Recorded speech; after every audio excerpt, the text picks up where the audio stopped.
For over a century, the unwritten rule of the American classroom was, well, pretty simple. Right. Check your identity at the door. Exactly. I mean, imagine walking into a classroom and you're essentially told that if you want to learn science or math or history, you have to leave your family's knowledge, your community's history, and your specific worldview outside. You just step in as a blank slate. Which is, an incredibly restrictive way to treat a learner. It really is. Yeah. It sounds wild when you say it out loud today, but for a long time, that was just the unspoken expectation in schools all across the country. But contrast that with what cognitive science tells us now. We know students engage much more deeply and learn significantly better when they don't have to compartmentalize their lives just to participate in school, when they're actually treated as whole human beings. Yeah, it's a profound shift in how we view education. Because when an educational system requires that kind of fragmentation, when it asks a student to mentally separate their lived reality from their academic pursuits, it creates this immense amount of cognitive and emotional friction. The brain is quite literally spending energy navigating a cultural disconnect rather than, absorbing the new information. And that friction is exactly what we are dismantling in today's deep dive. We have this really fascinating stack of curriculum frameworks, state guidelines, and educational research in front of us. And it's all centered around a very specific, very powerful document called the Alaska Cultural Standards. So our mission today is to figure out exactly what these standards are, the history behind them, and why culturally responsive education isn't just, a niche idea for rural schools. We're going to see why it's fundamentally good teaching for all students. Yeah, because we are looking at the actual mechanics of how learning happens in the human brain. I mean, this is not about superficial representation. It's about the cognitive science of processing information. Right. Students process complex data best when their background and their environment are actively engaged as tools in the learning process. So we're exploring how education functions when it is deeply rooted in place, people, and purpose. Okay, let's unpack this, because before we can see how this transforms a classroom, we need to understand the origins of the rulebook itself. According to the sources, the Alaska Cultural Standards were developed by Alaska Native educators through the Alaska Native Knowledge Network, and they were officially adopted by the State Board of Education back in 1998. Yeah, and there is a crucial distinction the sources make right up front regarding those origins. These cultural standards were never intended to replace academic content standards. Oh, interesting. So they don't just toss out the science book. No, not at all. They don't overwrite things like the next generation science standards or state math requirements. Instead, they were designed to be the necessary complement to them. Okay, so how does that work together? Well, if the academic content standards are the what the student should know, say, understanding cellular biology or thermodynamic equations, the cultural standards guide the how. They dictate how to engage the student through local culture and traditional ways of knowing so that the what actually sticks. Okay, I like to think of it like reading a map. Academic standards are the destination, right? They tell you exactly where you need to end up. But a destination alone doesn't actually get you there. The cultural standards are the local roads, the familiar landmarks, the hidden terrain, the things that make the map readable to the people who actually live there. You could have the most rigorous destination in the world, but if you strip away the local roads, you're never going to get your students there. They'll just get lost. That's a perfect analogy. The destination remains rigorous and academic, but the pathway is intensely localized. The standards provide a framework to connect abstract learning to a student's heritage language, to community responsibility, and to real-world purpose. It helps them understand the natural world right in their own backyards. But tracing the history of these standards reveals why that localized pathway was so necessary to begin with. To truly grasp why adopting this in 1998 was so revolutionary, we have to acknowledge the system that preceded it. Right, the historical context is vital here. Yeah, the sources impartially outline this long documented history of schooling, characterized by boarding schools and explicit assimilation policies that actively worked against these principles. Yeah. The stated goal of those historical models was to separate Native children from their language, their culture, their families. It was built on knowledge imposition rather than integration. And when you look at the fallout of that history, it wasn't just a massive loss of culture. It was a severe disruption to academic performance. Yeah. The research shows that this historical marginalization led to huge disparities, particularly in STEM fields, science, technology, engineering, and math. When an institution explicitly or implicitly tells a student that their community's way of understanding the world is invalid, it completely alienates that student from the process of inquiry. It fundamentally changes how the brain operates in a classroom, Uh-huh. right? Like, if your worldview is being invalidated, your brain just senses a threat. Precisely. It triggers a chronic stress response.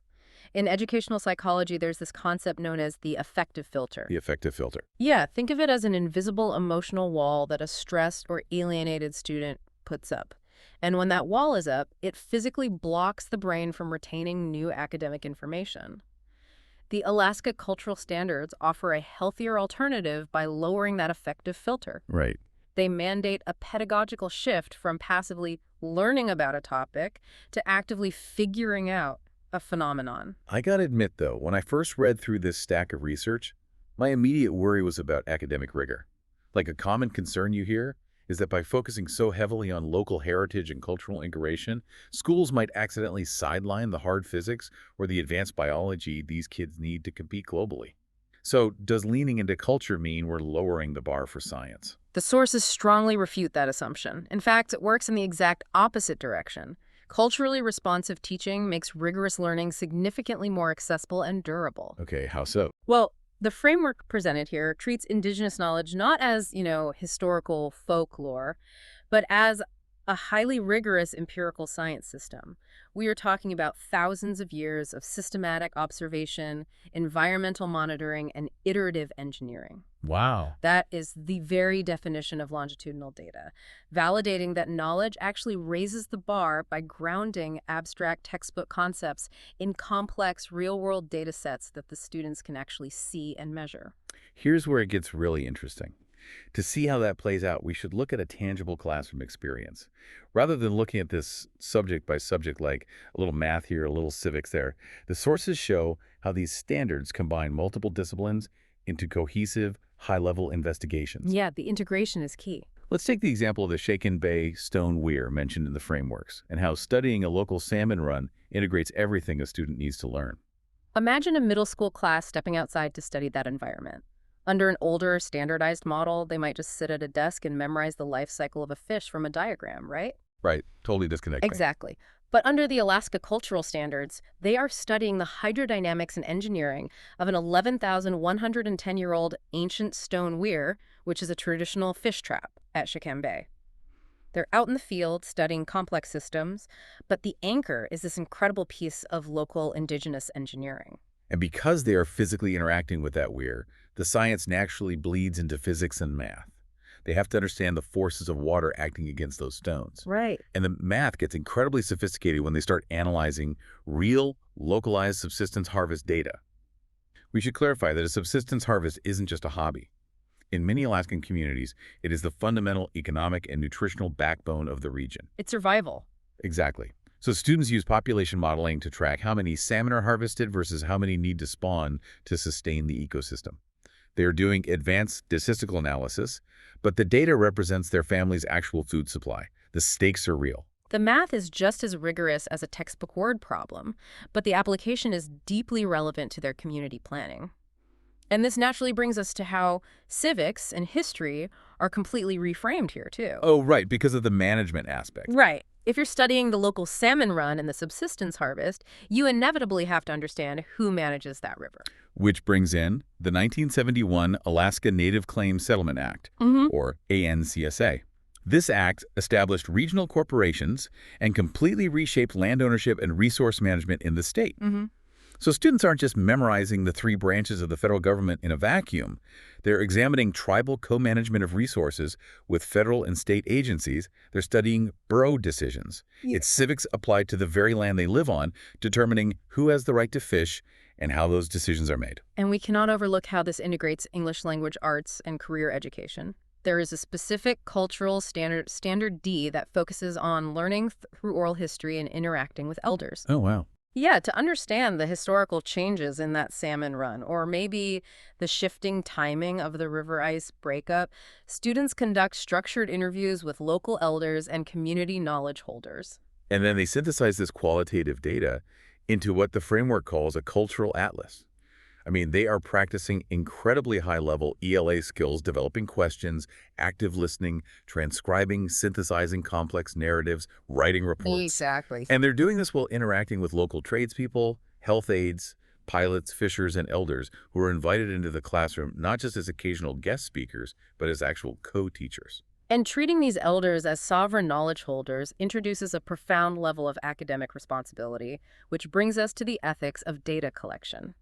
When students are gathering this local data, interviewing elders, documenting these historical subsistence practices, they're stepping into the realm of real, consequential scientific research. The curriculum guidelines explicitly integrate the CARE principles for Indigenous data governance.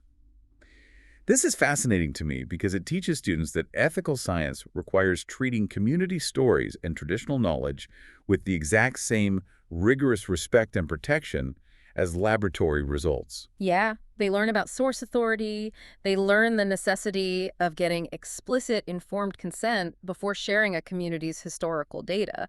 They have to ensure that the data they collect and publish actually benefits the community it came from, rather than just extracting knowledge for a grade. Right. They're learning to be ethical researchers in middle school, understanding the weight and responsibility of the information they handle. It's a massive amount of trust to place on a student, and the result is just incredible engagement. It completely transforms the classroom dynamic. And, these specific standards are undeniably rooted in Alaska Native traditions and the specific ecological realities of the North. But the educational principles they unlock, the underlying psychology of how a student learns, those are universally applicable, whether you are in Anchorage, Alaska, or Austin, Texas. If we connect this to the bigger picture, the underlying cognitive benefits apply to all human brains. We can break down exactly why this pedagogy works across the board. First is the role of prior knowledge. Okay, let's break that down. Cognitive science demonstrates that students learn new, complex information best when they can hook it onto a concept they already deeply understand. It acts as a cognitive scaffold. Right. So if you introduce a physics lesson on thermodynamics by grounding it in the weather patterns a student experiences every winter, or the insulation properties of the coats their family wears, you provide a massive scaffold that makes the new information stick. Then there's the mechanism of belonging. We talked earlier about the affective filter, those emotional walls a stressed student puts up that physically blocks them from retaining information. Mm-hmm. When students see their culture, their community's history, and their family's knowledge treated with genuine respect in the classroom, that wall comes down. They feel safe, known, and respected. And respect is the foundation of trust. Without trust between a student and the educational system, deep, durable learning is incredibly difficult to achieve. When a student feels seen, their cognitive load frees up to focus entirely on the academic challenge in front of them rather than, defending their identity. Which brings us to relevance. This answers the eternal frustrated question every student has asked since the dawn of formal schooling. Why do I need to learn this? Right, the classic question. Exactly. When the material helps them understand the river that floods their town every spring, or the economics of the local industries their parents work in, attention and memory naturally increase. The relevance is immediate, and that real-world application supports what educators call transfer. Transfer is really the ultimate goal of education. It's the ability to take a skill learned in one specific context and apply it to a completely new, unfamiliar problem. Because the students are learning these skills by solving real problems in their own backyards, they are much better equipped to transfer those problem-solving skills to global issues later in life. The sources introduce a guiding framework for this kind of inclusive, comprehensive education. It's referred to as two-eyed seeing, or etuide monk in the Mi'kmaq language. Yes, two-eyed seeing is a powerful conceptual model. It's the principle of learning to see from one eye with the strengths of indigenous knowledge and ways of knowing, and from the other eye with the strengths of Western scientific knowledge and ways of knowing. Why? And crucially, learning to use both of these eyes together simultaneously for the benefit of all. What really stands out in the research is that this isn't about blending the two perspectives into a single watered-down middle ground. It's about what academics call epistemological parity. Epistemology, just meaning the study of how we know what we know. So epistemological parity means treating both systems of knowledge as equal complementary partners. By holding them in parity, we give all students multiple, powerful lenses through which to view the world. A student who can understand the forest ecosystem through the lens of Western biology, say, analyzing the cellular structure of a tree, while simultaneously understanding it through the lens of indigenous relational stewardship, understanding the historical relationship between that forest and the local community. That student is simply a more capable, adaptable thinker. They possess a much richer, more multidimensional understanding of reality. Exactly. As we pull all of these threads together, the core thesis of the Alaska Cultural Standards becomes incredibly clear. These standards are not a supplementary add-on, a box to check, or a piece of nostalgic symbolism. They represent a fundamental reimagining of the educational contract. They ask schools to teach students as whole human beings, individuals who are deeply, inextricably connected to their families, their physical place, their heritage language, their community, and their collective future. By asking schools to recognize the entirety of the student, they offer a healthier alternative to the historical models of education. They transform the classroom from a sterile environment of decontextualized facts into a dynamic, living extension of the community itself. It prepares students to succeed in the wider world while deeply honoring where they come from. It's a beautiful, incredibly practical vision for what education can be, making rigorous learning accessible and meaningful for every single student who walks through the door. As we wrap up this deep dive, I want to leave you with a final thought to mull over. Think back to your own education, wherever you grew up. What local phenomenon, what unique ecosystem, or what specific piece of community wisdom was sitting right outside your school's window that you were never taught to figure out? How might your understanding of the world and your own capability within it be entirely different today if your classroom hadn't asked you to leave your identity at the door, but instead had treated your own backyard as the ultimate laboratory?